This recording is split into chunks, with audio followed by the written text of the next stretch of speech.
See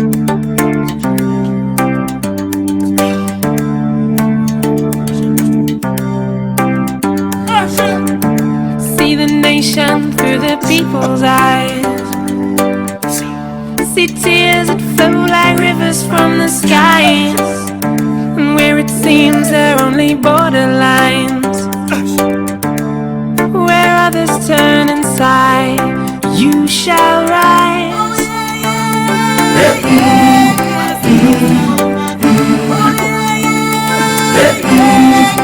You shall rise.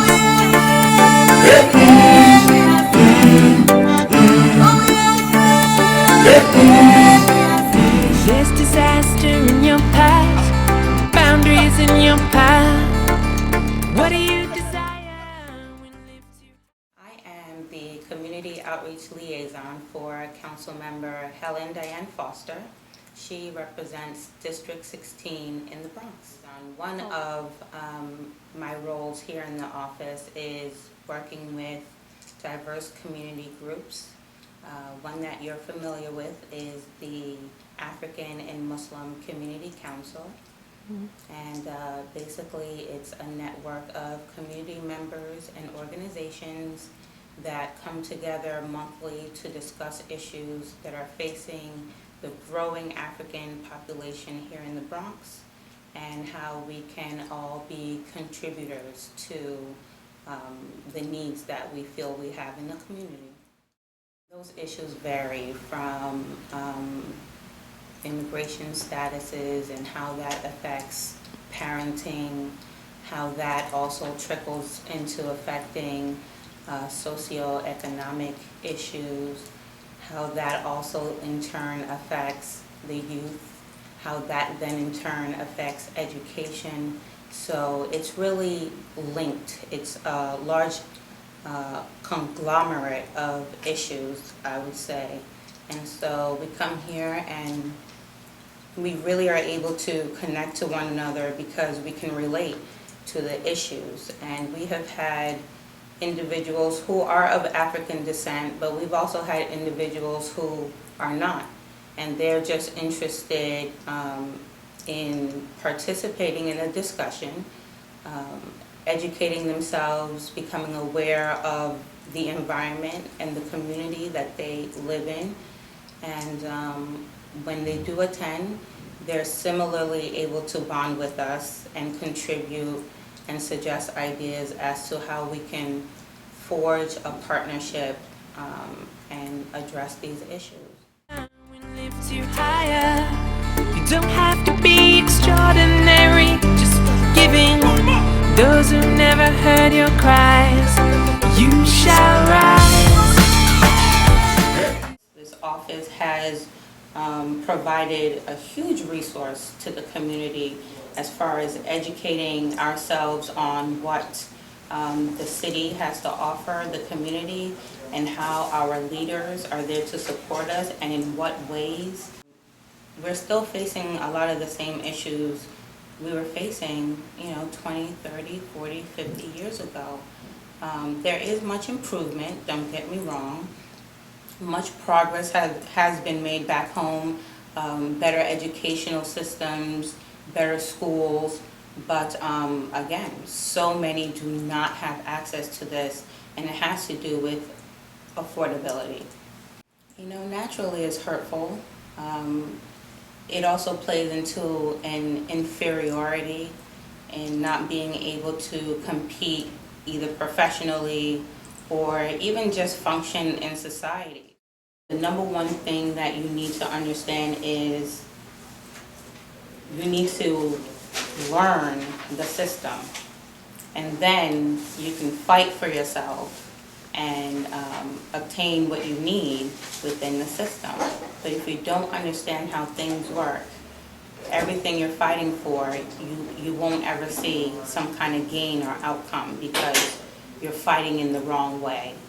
So understanding the principles that govern our livelihood, our daily lives, is a primary starting point.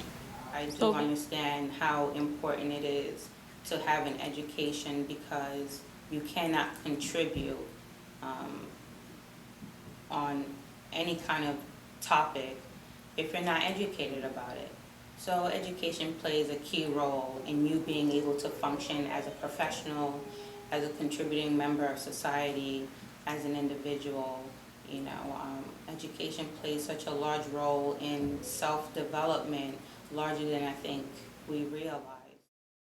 With me, my religion plays a huge role in my thought process, whereby I feel that whatever God willed for me, with or without an education, with or without coming from an affluent family, that whatever He willed for me to be, I would achieve it. My recent trip back home, one of my aunts kept playing with my cell phone. And here I am, I'm getting annoyed because I'm thinking to myself, what is up with this lady? Why is she always going through my phone?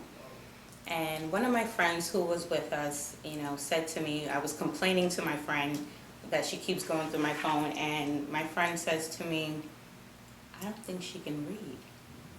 And this is literally, I think, January of this year. And I felt kind of not so much disconnected to the realities of the lack of education back home, but it just dawned on me that it is a reality and is very realistic even here and now, present day. Whereas my parents tell me stories of when they were children, how they only went up to a certain grade because they couldn't afford it. Where it seems there are only borderlines, where others turn and sigh, you shall rise.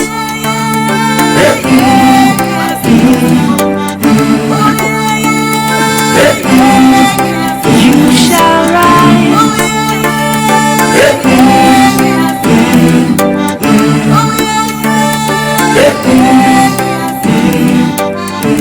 There's disaster in your past. It's so disheartening, what do you say to someone who is being denied something that is so fundamental to their, personal development? What do you say? You can't say sorry, you can't say, I wish it were better. You just feel for them, you feel for the fact that that they don't have access to something that would make them spearhead into better adult, or maybe we're missing out on a future leader. There isn't much you can say. You feel for them at the end of the day. Well, I've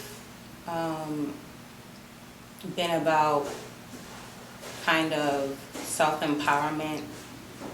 In grad school, I studied social entrepreneurship because the whole basis for it is members of the community or individuals who are able to find a collective issue, so to speak, or let me say individuals who are able to find an issue and then collectively come together and address it and find resources and really kind of self-help. And that's also what I do here. And if I had a hand in influencing change back home, I would similarly do the same. Try to find ways of helping families who don't have access to funds figure out other ways that within the community they could maybe not necessarily build a school, but for example, let's say there's a teacher that lives in the area and that teacher was willing to donate 2 hours of their time, once a week. So you start somewhere, you build on that, you become active within the community, you organize yourselves, you go to your government and you show them that you have a large and empowered, knowledgeable voice, and you make demands for your community and the needs of your community. And that is what government is there for. It is there to address the needs of the community as best as it can. Boundaries in your path. What do you desire? We lift you higher. You don't have to be extraordinary, just giving those who never heard your cries. You shall rise. You shall rise. And look toward the skies. Where others fail, you prevail in time. Absolutely, whatever it is that you're looking to pursue. It's parallel to the educational system, right? You start in kindergarten and you're learning basic tools that you need: read, write, speak, socialize. As you get older, you build on that, and as you continue to get older, you find specialties that you want to focus on, and you fight for your goals and your ambitions. It's all the same. When you pick a major in college, all right, you're choosing to learn about something.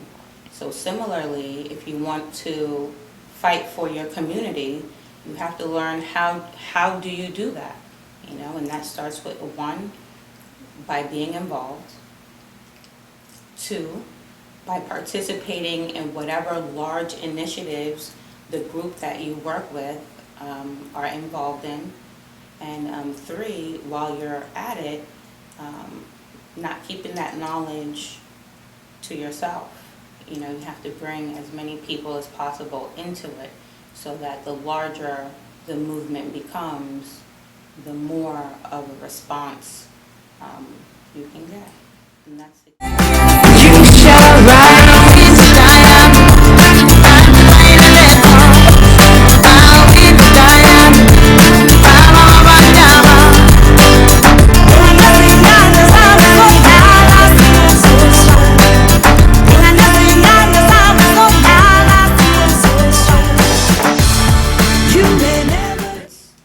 Excellent that we're so focused on educating our youth, not only here in America, because naturally our families migrated here for better opportunities.